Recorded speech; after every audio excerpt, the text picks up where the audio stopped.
Cumprimento a amada igreja com a paz do Senhor Jesus. É normal ficar nervoso assim? Tá?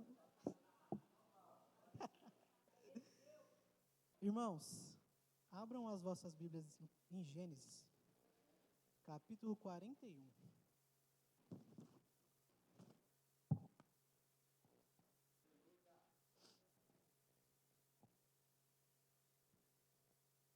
Gênesis capítulo 41, do seu verso 41 também, até o verso 44.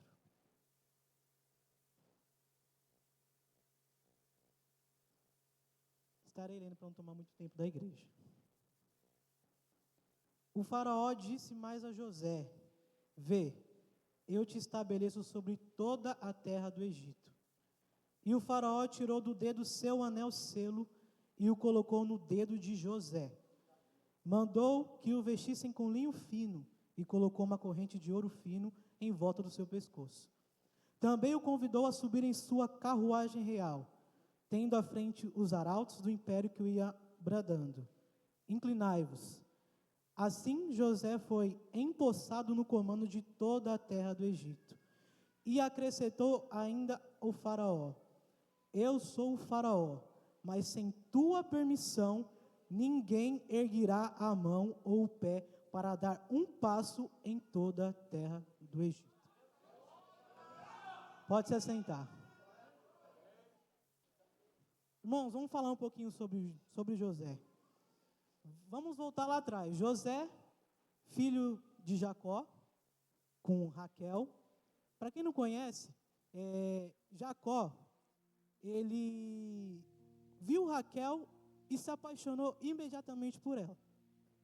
Só que, nesse meio tempo, houve um engano por parte do seu sogro com ele. José teve que trabalhar sete anos para que pudesse ficar com Raquel. Porém, na noite, em deitar-se com a sua mulher amada, o seu sogro lhe traiu, entregou Lia no seu lugar. Quando José descobre que houve esse engano, houve essa traição por parte do seu sogro, ele questiona: mas por quê? Por que você fez isso comigo? A mulher que eu amo, a mulher que eu desejo é Raquel. Aí o sogro dele disse: se você quiser, Raquel terá que trabalhar mais 7 anos. Irmão, que homem lutador, porque ele trabalhou 7 anos por alguém que ele amava. Ou seja, ele trabalhou 7 anos por um engano, depois mais 7 por quem ele amava. Quem trabalharia mais 7 anos, irmão? Quem trabalharia? Quem aguentaria 14 anos de luta? Mas tem alguém que luta todos os dias por você, que é Jesus. Ele trabalharia 7, ele trabalharia 14, trabalharia 20, trabalharia 30, mas ele trabalha todos os dias por você. Bom, vamos avançar um pouco na história. A Bíblia nos diz que José é filho da velhice de Jacó. É o filho que ele mais amava, e ele deixava isso bem claro para todos os irmãos de José: ele é o filho que eu mais amo. E por que ele ama tanto José? Porque José é filho de Raquel, a mulher que ele ama de verdade. Jacó teve filhos com Lia, Jacó teve filhos com a serva de Lia e com a serva de Raquel. Porém, quando nasceu José, foi a maior alegria que ele teve na vida dele. A maior alegria que ele teve na vida dele foi José. Todos sabem que naquela época, a passagem de bastão era para o primogênito.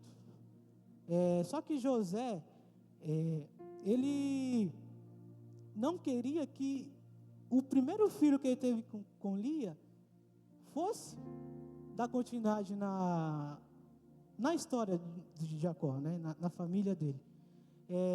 Então ele queria que José fosse esse primogênito. E ele deixava isso bem claro para os irmãos. Quando ele deixou bem claro para os irmãos, a Bíblia diz que José faz uma túnica. Jacó faz uma túnica para José.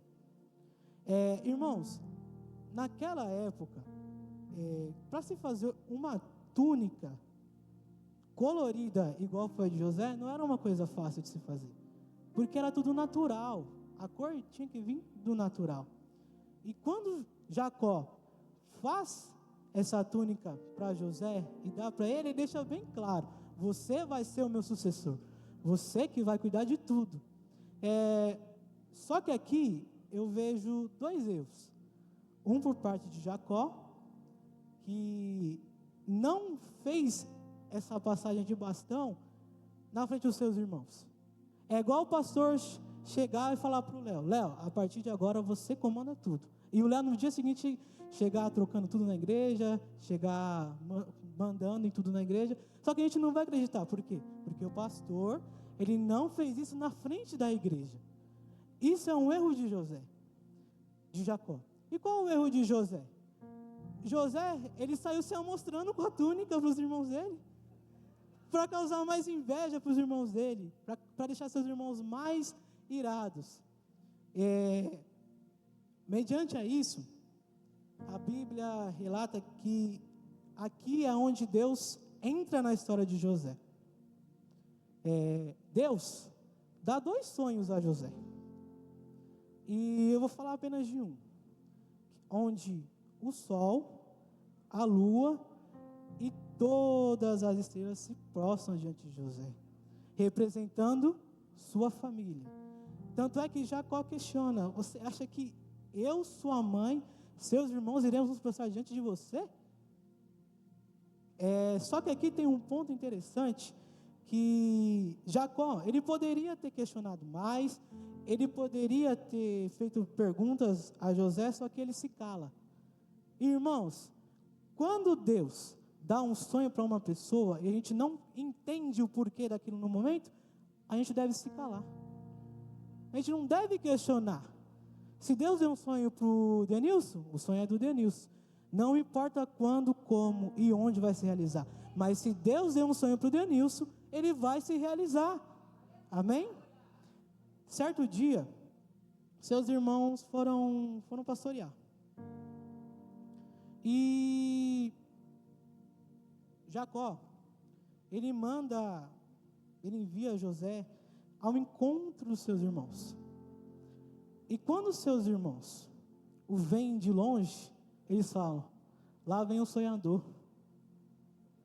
Lá vem o verdadeiro amor do meu pai. Lá vem ele. E tramam contra a vida de José para matá-lo. Porém, um dos irmãos fala: não sujaremos nossas mãos com sangue humano. Jogamos ele no poço, que assim ele morre naturalmente. Só que perceba uma coisa: quando os irmãos dele veem ele, eles tiram a túnica de José. Ouça bem, eles tiraram a túnica. E o que foi que eles falaram quando viram José? De longe: lá vem o sonhador. O que eu quero dizer com isso? O homem pode tirar aquilo que o homem te deu. Ele deu a túnica, mas os irmãos não são capazes de tirar o sonho que José teve. Eles não são capazes. A Bíblia diz que José é jogado no poço e vem uma caravana de israelitas. Seus irmãos, eles, muito espertos, eles pegam e vendem José como escravo. Lembram da túnica que eu falei? Os irmãos pegam a túnica de José e jogam sangue nela de animal e levam até Jacó. E falam: isso é o que encontramos do seu filho. Somente a túnica, mais nada. E Jacó, se entristece tanto, mas tanto, porque é o seu filho amado, é o unigênito dele. E eu imagino Jesus triste com você quando você estava no mundo, quando você não estava na presença dele. o tamanho da tristeza que Jesus sentia no coração dele. Mas hoje você está aqui para a honra e glória do Senhor. Jacó pensou que ele estava morto. Só que aqui vem um alinhamento que eu queria passar para a igreja. Permaneça vivo enquanto eles pensarem que você está morto. Jacó pensou: meu filho José morreu, não tem mais jeito, o que eu vou fazer agora? Ele é quem de fato eu amo. E a Bíblia nos dá relatos explícitos disso. O povo, quando estava saindo do Egito, que encontrou o Mar Vermelho, falou: morremos, não tem mais jeito. Só que Deus lá de cima falou: abre-se o Mar Vermelho e todos passem. Daniel foi jogado na cova de leão. Todos falaram: morreu. Não morreu, porque Deus estava guardando ele. Sadraque, Mesaque e Abednego foram jogados na fornalha, mas quando o rei viu, tinha um quarto homem com ele dentro daquele lugar. Não morreram. Um homem foi traído. Um homem foi crucificado. E quando as mulheres chegaram no terceiro dia pela manhã, havia um anjo falando: por que procurei entre os mortos aquele que está vivo? Esteja vivo, enquanto eles pensaram que você morreu. Deixa pensar que você morreu, deixa pensar que você está parado. Trabalhe no que Deus te colocou, da onde Deus te colocou. Vamos avançar. José chega no Egito e é vendido a Potifar. Potifar é um homem importante do Egito e o leva para a casa dele como escravo. Só que José tinha uma determinação tão grande, ele tinha algo diferente tão grande na vida dele, que Potifar confiou tudo que ele tinha na mão de José. Já pensou um desconhecido governando a sua casa? E a Bíblia nos relata que Potifar tinha uma esposa. Essa esposa, ela se sentiu atraída por José, porque a palavra diz que ele era bonito, ele era forte, ele era belo. E a esposa de Potifar, ela pede para que José se deite com ele. Só que José, ele em nenhum momento quis se deitar com ela, porque ele não se deita com quem ele não vai para o altar. Amém? E aqui eu indago, faço uma pergunta: se José nasceu no meio de uma família onde havia mentiras, onde havia traições, onde havia enganos, com quem ele aprendeu a ser honesto? Aonde ele achou essa honestidade, Pamela? Outro alinhamento que eu deixo para a igreja: seja diferente. Não vai pela mesmice do mundo, não vai pelo que estão fazendo aí fora. Seja diferente. Ah, Vitor, eu nasci numa família de enganadores. Eu vivo no meio de amigos enganadores, de amigo que trai. Seja a diferença. Deus ama aquele que é diferente. Aquele que é diferente recebe a bênção. Aquele que é diferente recebe o milagre. Uma mulher, ela estava sofrendo há muito tempo, só que quando ela ouviu falar de Jesus, ela falou: basta eu somente tocar no vestido dele e eu serei curado. E foi o que ela fez. Ela foi diferente e teve uma atitude. Bom, então José, ele se nega por várias vezes a se deitar com a mulher de Potifar, porque ele tinha caráter. Não deixe nada roubar o seu caráter. A Bíblia diz que certo dia fica um só José e a mulher dele sozinhos na casa. E a mulher de Potifar o agarra. Só que José consegue escapar. E na mão da mulher fica a vestimenta de José. Novamente uma vestimenta, trazendo José para a Bíblia. E quando Potifar chega, a mulher dele fala: olha o que o teu escravo fez. Teu escravo me atacou. Teu escravo fez isso, teu escravo fez aquilo comigo. E Potifar, ele não ouviu o outro lado, ele só ouviu o lado da mulher dele. E a Bíblia diz que José é pego e jogado numa prisão. Só que, irmãos, veja bem, essa prisão que José é lançado, que José é jogado, não é uma prisão qualquer. Não é uma prisão em que qualquer preso fica lá.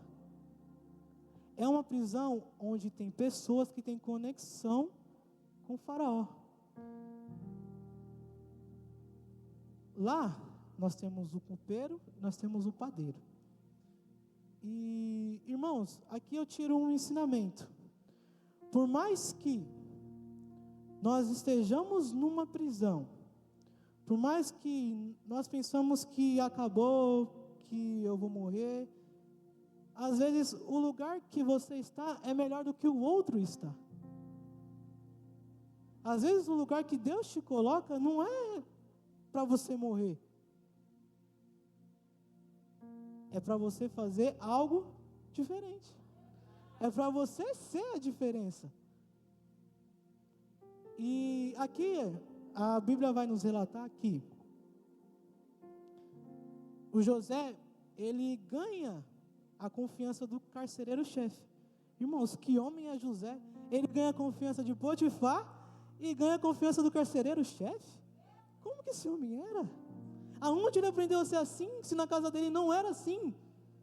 Não tinha esse espelho para ser assim. Não tinha por que ele ser assim. Mas veio dele isso, é dele. É de você ser honesto. Amém? E a Bíblia nos diz que,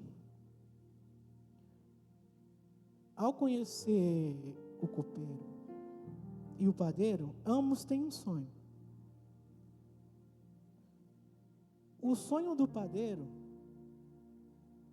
José revela para ele, e aqui é outro ponto, outro dom que José desenvolveu em meio à dificuldade que ele estava, em meio ao cárcere, em meio à prisão.